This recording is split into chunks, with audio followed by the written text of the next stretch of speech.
What's your money love language? Would you say saving, spending, or investing? Saving. Spending or investing? Yeah, you're asking if I like to spend money. Spender. So, which side hustle would you say you have tried in recent times that maybe that's where the secret is? I should run there. I don't think everyone. The side hustle, I think it depends on the person. Yes, because like yesterday, someone was telling me about someone doing shit business.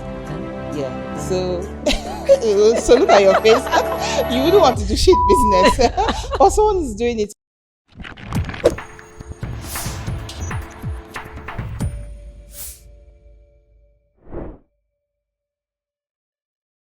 Welcome to the Money Talks with Ife show, your safe space for honest conversations where you can share your money story and get the clarity you need to help you attain financial success. I'm your host, Ifeoluwa Adegoke.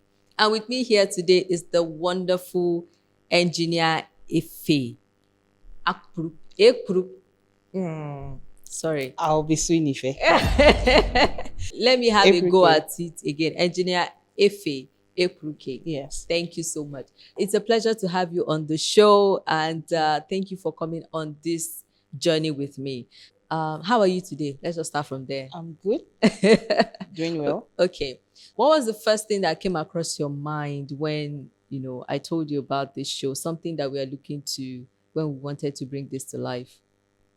Okay, so the thought that we're going to be talking about money. Yes. Money is a very, very, we just need to talk about it. It's almost like the air we breathe now. Yes. Especially with the state in the country. So I just felt, well, it's good. Let's share about it. And let me talk to the money expert too. Absolutely. So this state in the country you mentioned, state of the country that you just mentioned now, how would you say it has affected you personally?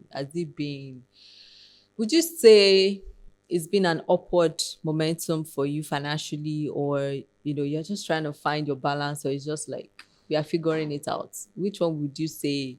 Which category do you fall into?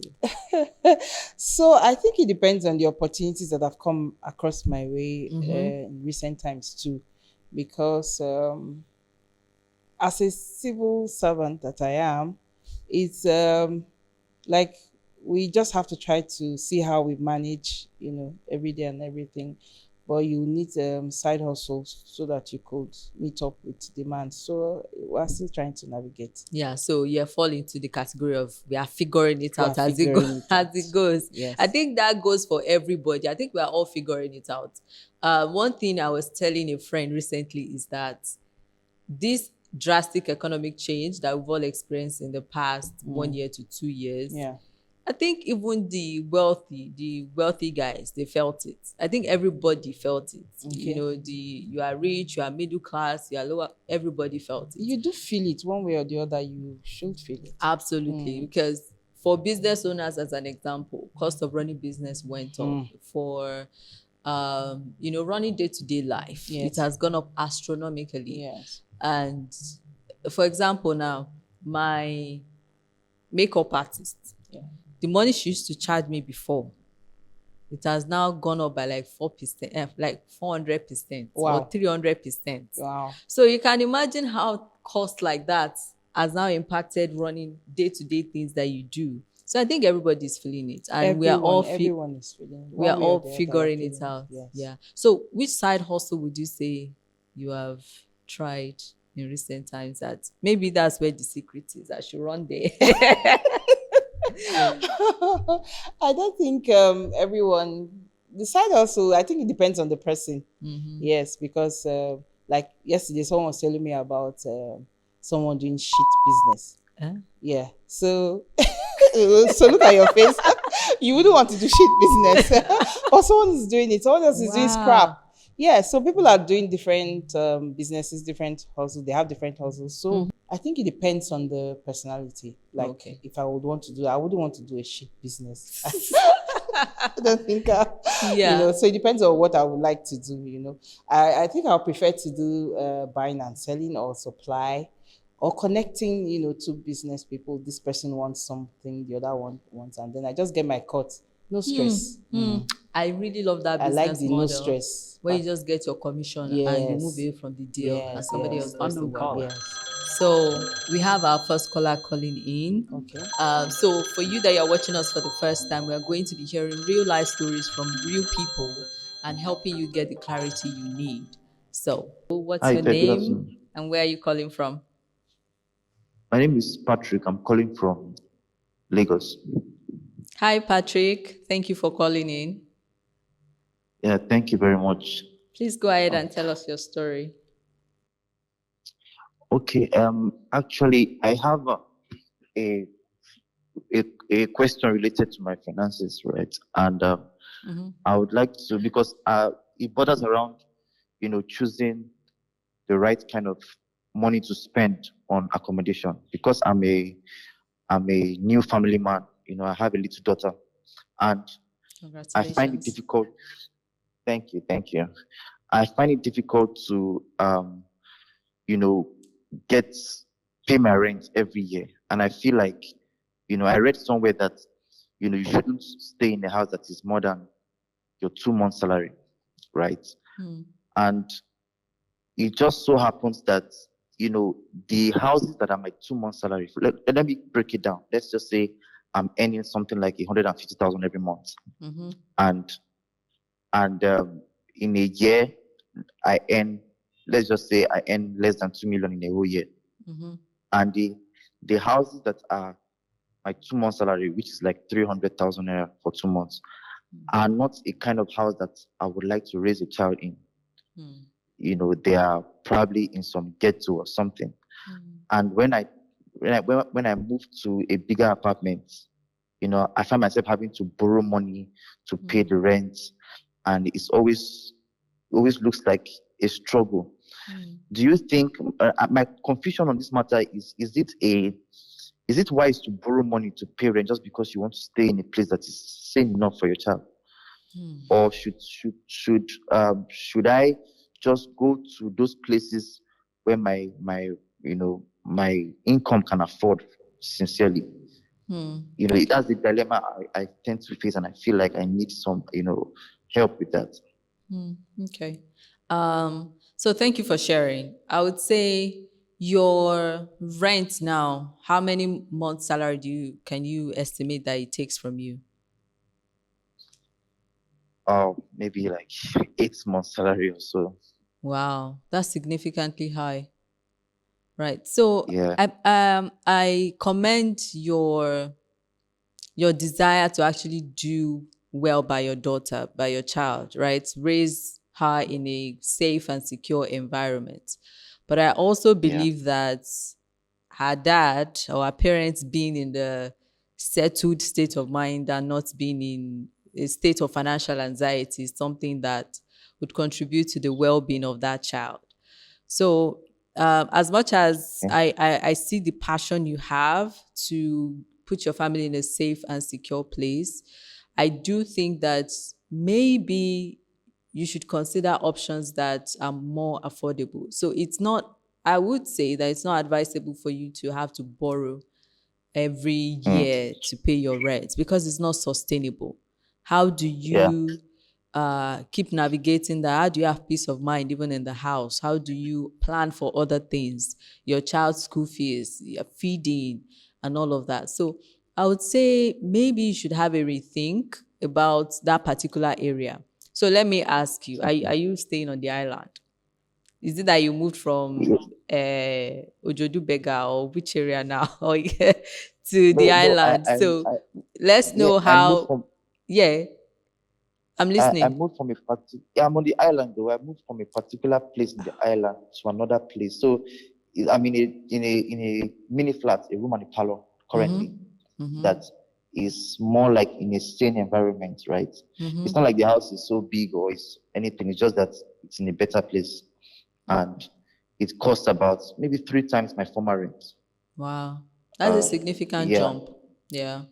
And while yeah. we are So talking about getting something affordable for your current earnings. Are you doing anything in particular to actually improve your income so that you can conveniently be able to afford this place you're Ye- staying? yes, I'm doing, I used to like do, I work in the creative industry, and, I used to be just like a writer before, but now I'm getting into actual hands-on production to be able to increase my income and increase streams of income. So I'm just trying to like make my earnings better than before. Yeah. Okay. So I will just I'll just give you this tip as a final note before I let my co-host here for today to give our insight on this. So I would say Okay. that apartment you're staying, Patrick, you can't afford it. And I think we can both agree on that. And as much as you want to give your child a safe space, pending the time that you're able to increase your income, I think you can still find something relatively more affordable according to your income brackets. And I believe that will go a long way to help you stabilize financially and think of a strategic way to move forward. Okay. Yeah. Okay. Thank you for calling in. Thank you. Thank you. All right. So you've just heard from Patrick. Patrick is a father. And from what he has said about what he's doing to improve his income, I can infer that he's also a hard worker. So he is very passionate about protecting his daughter, right? He says, I want her to be in a safe space. I want her to feel secure. So, but the dilemma I'm having now is I'm struggling to keep up with the rent of this secured space that I want from my child. So if you were in his shoes, how would you navigate this? This same Patrick issue, I think it's a lot of people are going through it. It's not just Patrick, and it's the desire to do better, to get better. I think Patrick thought about it before moving. Actually, it would have been good to know if he had a plan before moving, because you wouldn't want to remain in that particular location you moved from, for forever. He has seen that it's not a good space for his child or even for himself, really. And I think it's also not good for maybe his business or his look. So he wanted that move. So I think one of the best ways to go about it is actually, first of all, to have a plan. And then this plan that you have, I'm sure there's a hustle that's supposed to give that money. How long, how sustainable is it? And what can you do that you wouldn't have to stress too much, like you have a side hustle that is paying, and so maybe you're putting it in other forms of investment that is helping you pay the rent yearly, maybe you just add a little, not too much. I think if you had that kind of plan, it would be very good. But if sometimes emergencies come up, situations come up that plan you already had, something happens, what do you do? So you might have to maybe borrow for that year. It happens, or maybe the next year. But I think, like you said, the rent is something he should actually think about.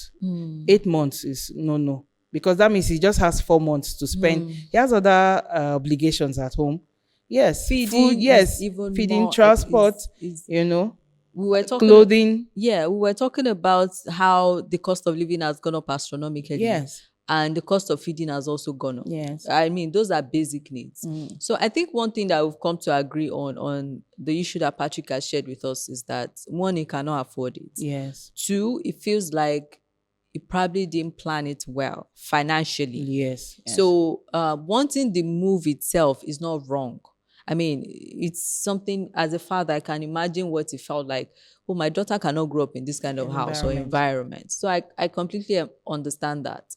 But there has to be a plan in place. Yes. Because the thing is, with finances and debt, especially when you're taking debt to finance your lifestyle, it can easily snowball into something bigger than what you can really big, yes, you can handle, right? Imagine borrowing year over year to finance your rent. So with Patrick, I do hope that you take out time to reevaluate the position that you're currently in and see how you can strategically, from a place of clarity, plan your finances to help you eventually move to an apartment that you can afford. Already you are there, but maybe you need to move back or to somewhere relatively still secure, right?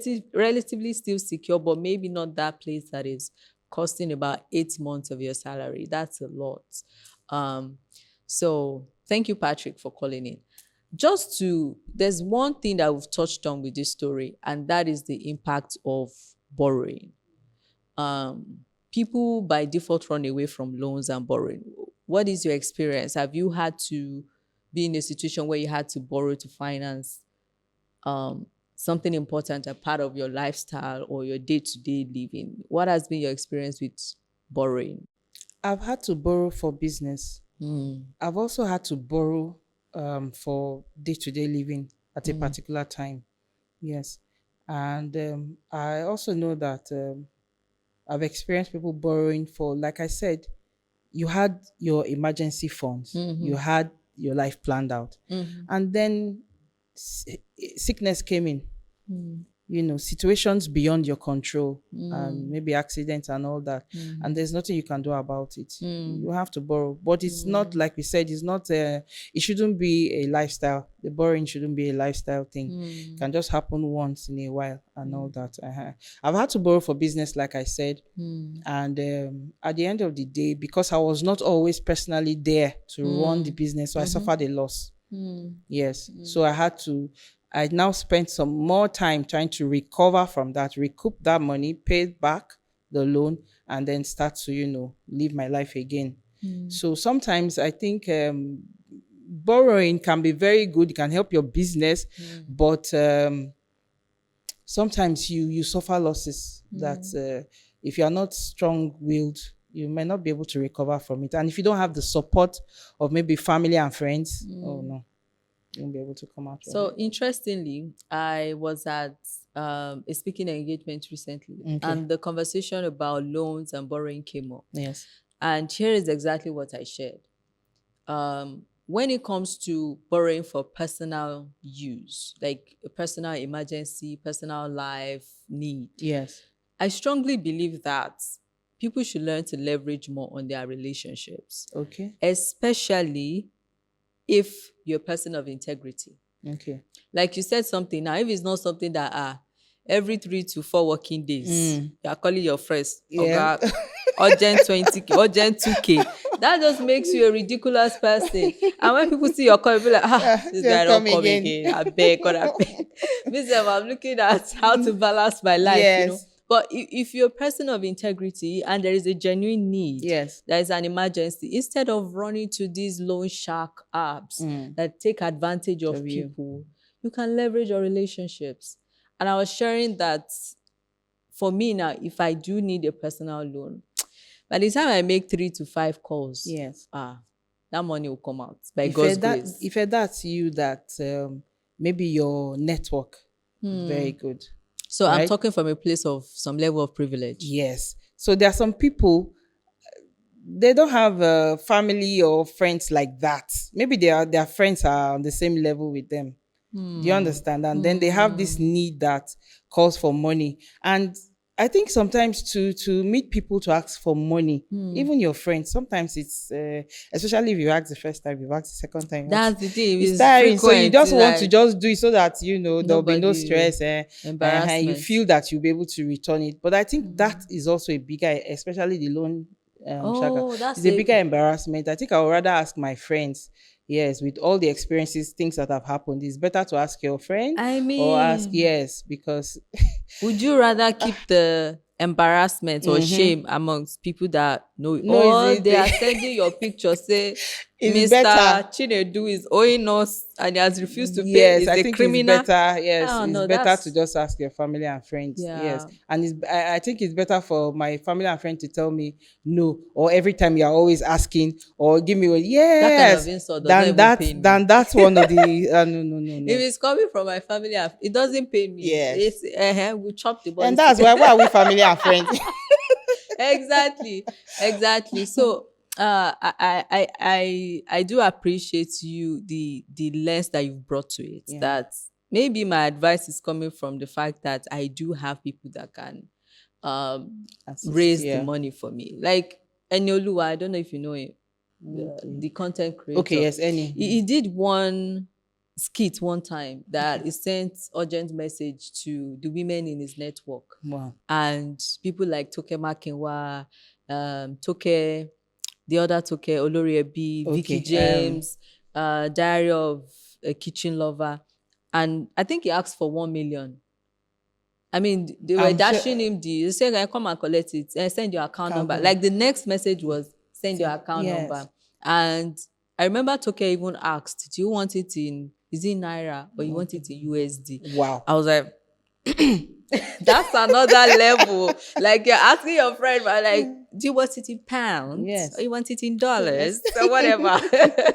So I do see that in itself is a privilege. And before we got on the show, we're talking about the importance of having genuine relationships, a rich network, because that is also a currency. Yes, it is. And when you're looking to build wealth and financial stability, it's important that, one, you're a person of value, and you also have people that can really support you when you need it. Yes. So I do hope that Patrick finds a clear path moving forward, and it takes from the insight we've shared today that Mr. Patrick is not sustainable. You cannot afford it. But Ife, we did not ask if his wife was also contributing. Yes. He did mention that he has had to borrow. So I'm guessing he's the one running the rent. We didn't ask that, but when he said, he has to, he's constantly in debt because of the rent, that's an indicator that he's probably the one carrying all of that financial burden. So have you enjoyed the show so far? Of course, I have. I have. It's not money issues, this serious issue. And, sometimes we don't want to talk about some challenges and issues we've gone through in public. Maybe you're talking to your friends one-on-one. There's some information you want to share with your friends one-on-one. Money is a topic that you continue to talk about, I think, till eternity. And I even think that in friendships, now that you mentioned friendship, I think that in friendships there can be a level of I don't want to be ashamed or embarrassed with my friend. I don't know if even on the friendship level people talk about money in depth. Sometimes I just feel like it's on the surface. What has been your own experience? If you're my friend and family, we should be able to talk about money. I think we should be able to talk about it, like break it down. Yes, we should be able to. Yes, what was there to be ashamed of? Let me ask you this: would you be comfortable asking your friend how much they earn as salary, or telling your friend, this is my salary, or this is what is happening to me in my finances right now? Would you be comfortable sharing all that? There's nothing. I don't see anything wrong there. The only person maybe I wouldn't want to share it with like that, so that maybe he won't reduce the allowance he will want to give me. Finish maybe. It. Say it. And maybe that's the person you don't want to say everything to, so that he can be giving maybe your bobo or your. So, but I really just say it as it is, so that there's no stress. Yes, just say it. Well, in my own. Or do you think they'll be envious or what? I think you should say it, because if you say it and you're not handling money well, they'll tell you. Your genuine friends will tell you. I do think that there's a level of, I don't know, in some friendships, there can be some level of packaging to it. Like you don't want people to see that you and your husband, you are managing, or you don't want them to see that you are broke and you are packaging for your friends, especially when you feel like your friends have more money or they're in a better place. So why are we friends? I don't know. We're friends for other things. I've seen situations but like that. But not for the money. Yeah. And that is exactly why we have this show, so that these conversations that people are maybe shy or embarrassed to talk to their friends, family, or co-workers or whoever about, they can have an outlet and get realistic point of view to it. I think we should get to the point where we get to talk about everything. And so maybe in talking about everything, we can take it one step at a time. Yes. So people, if I have a friend that is always asking me for something, I would ask her, what's the problem? Let's know. Let's get to the root, so we'll sort it. So if my friend tells me, so if I have an issue, I know that I ask you this month, I'm going to ask you next month. I'll just tell you what the problem is. So that while I'm asking you this month, next month, the following month, we're looking for ways to solve it so that it ends. Yes. But if we're not talking about it, then you're a good friend. Yeah, thank you very much. All right. So we've come to another segment of the show, which is the fun part. So I'm going to be asking you some questions, right? Wow. And no, they are fun and interesting questions. Okay. And we just want to gain insights into what you would do in some situations, right? So my first question to you is, what is the first thing you do when your salary gets to your account? Tell us. It depends boldly. on the state. Depends on the state. Okay. If it was when I had that loss issue for the business, I was like, money has come now. You know, there's this thing about you're in debt and salary comes and you feel like you're going to use it to pay off what you owe. Yeah. And then there's this feeling of, you're not owing, no. What you're owing is just, just little. Small. So you already have the month planned out, you know. So you have this for yourself. So usually in recent times, when it comes, I'm happy. Yes, because there's this feeling about money. If you're not, money is a spirit. So I feel if you are not welcoming, you are not happy, no matter how small it is, there's this, it will never be enough. So I'm excited when my salary comes in. So, but what's the first thing you do? Oh, I remove my tithe. Oh, yes. Titers in the house, in the house. So my next question to you is, would you rather lose your wallet or your phone for 24 hours? I'm really a phone person now. I'm just getting used to having a wallet as a lady. Oh. So for me, the wallet can go. There's nothing inside. You see my phone. That's where I make the money and talk to people and find solutions. The phone, to stuff. No. Hold on to the phone. Yeah. Okay, so my next question. What is one thing you wish school taught you about money? If you can tell us that. Financial literacy. Okay. Literacy, yes. Okay. Yes, because I think I grew up sports. Yes. Because I was like my mom would say, I'm the only child that gives her list. When I write the list, daddy will say, submit it to mommy. So when I'm submitting it, I'll put miscellaneous. Because my mom is a businesswoman. Yeah. So I used to go with her to the market. So I noticed that whenever she writes something, she would put miscellaneous.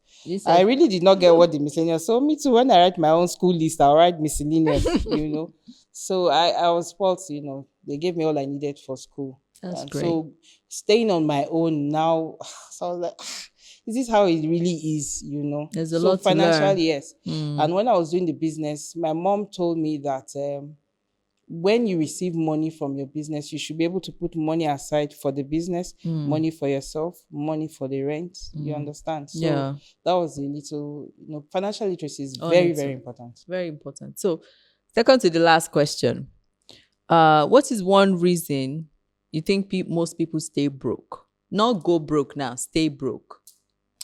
I think it's the mindset. I agree. Because if I want to make money, I'll dwell on it. I'll think about it. I'll talk about it. I'll read about it, and an opportunity will come up. Just like, sorry to say this, one day in church, Pastor Sarah told us about. Don't be sorry.